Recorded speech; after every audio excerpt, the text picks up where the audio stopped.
We are here in the press conference of Mkondo Wesize Party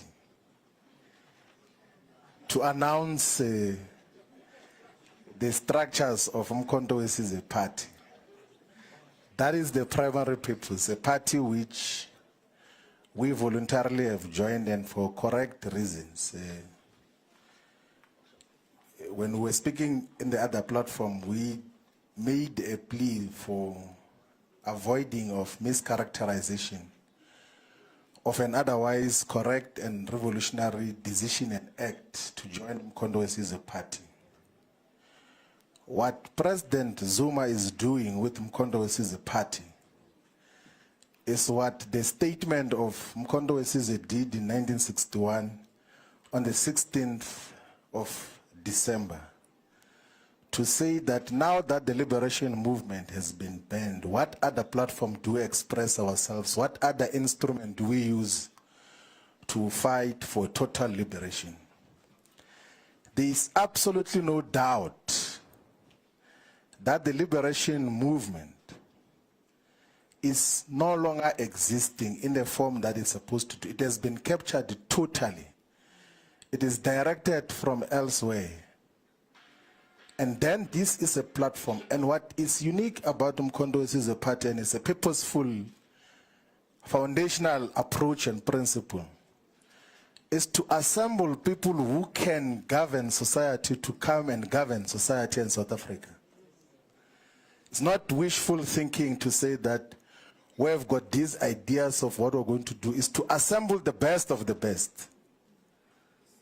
So if you were to check even with the people that have been identified now, the first consignment that is going to the National Assembly, if you go to check their track record objectively and not bled by these nonsense of right-wing media platforms, you will accept that the contributions that Brian Molefe did in the public investment corporations, in the Transnet, in ESCOM, you will appreciate the contributions that Esiyabonga Gama did and contributed in Transnet, stable organizations. Whatever can be said, even with the former SARS commissioner, there have been a lot of things which were misled about for a very long time, that everyone else who is not a puppet of the establishment is enemy of the people. That is not the case.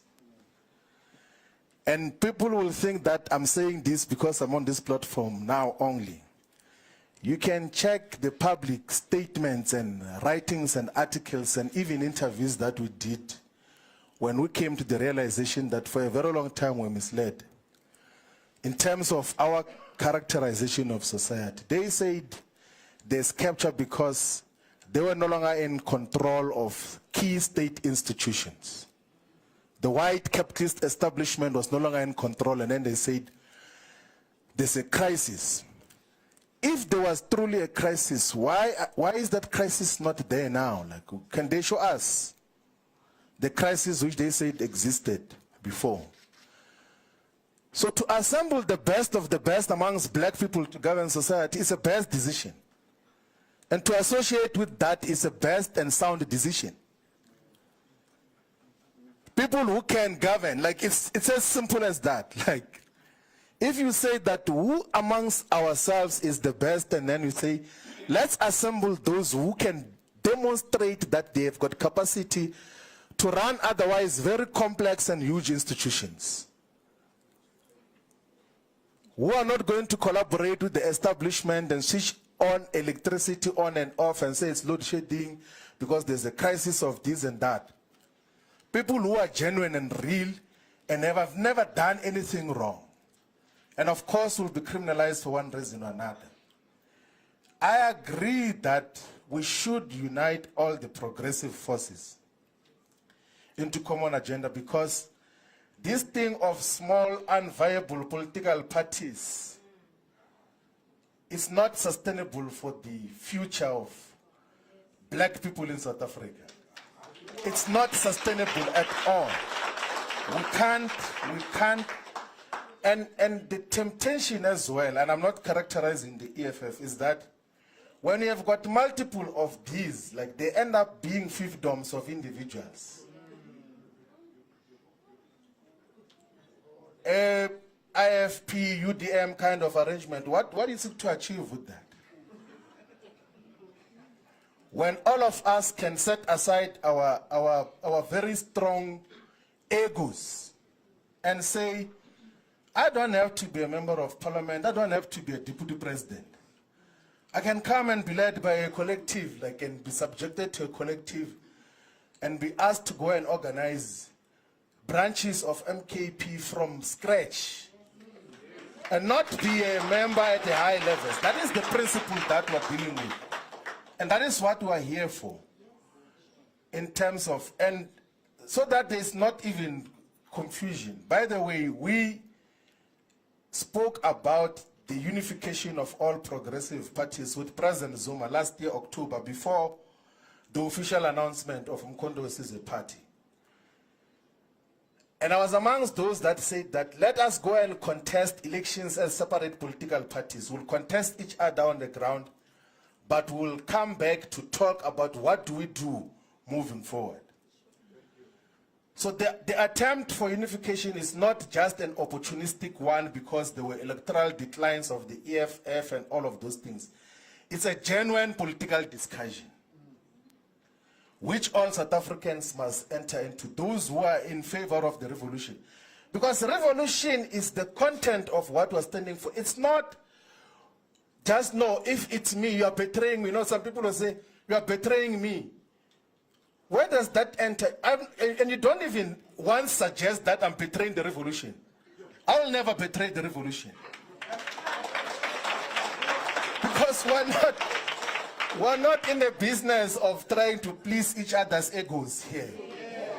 We're in the business of building a revolutionary movement that is going to emancipate the black majority and Africans in particular, and we're unapologetic about that. That is what we stand for. And President Zuma, when he was inducting all of us yesterday, he says that we might be friends or we might think we're friends, but friendship won't apply here.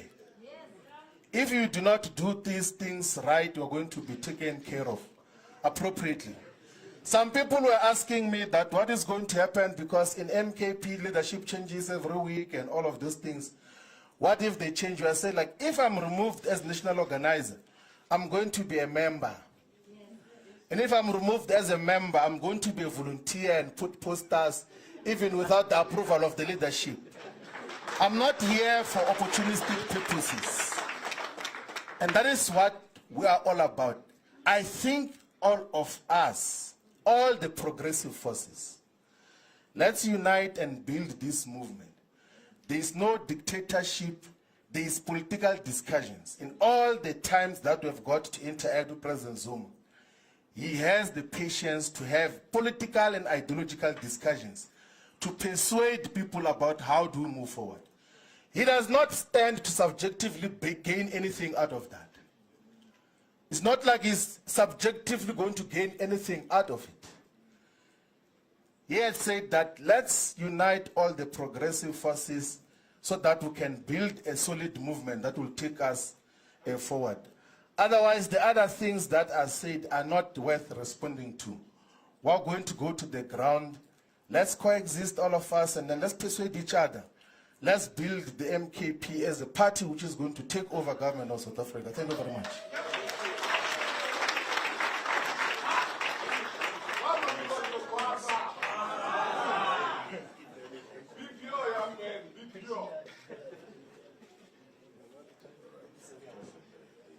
Amanda. Right, good morning. I just want to deal with three questions. The first question was simply this. Did we deploy Comrade Floyd as a national organizer because we want to destroy the EFF? I'm paraphrasing it. Far from it. Far from it. Comrade Floyd has been, all our comrades are deployed to various structures on merit. there is nobody who's being destroyed because, sorry, there is no one who's being deployed because we want to destroy the EFF as a party. We're running our own political programs as the Umkhonto weSizwe party, regardless of the EFF's position on any issue. So he is a very experienced politician. He's sharp like a razor. I said that last night, and I repeat it. He is sharp like a razor, and he would no doubt play a very important role as far as the MK party is concerned going forward. I've dealt with that. The second question relates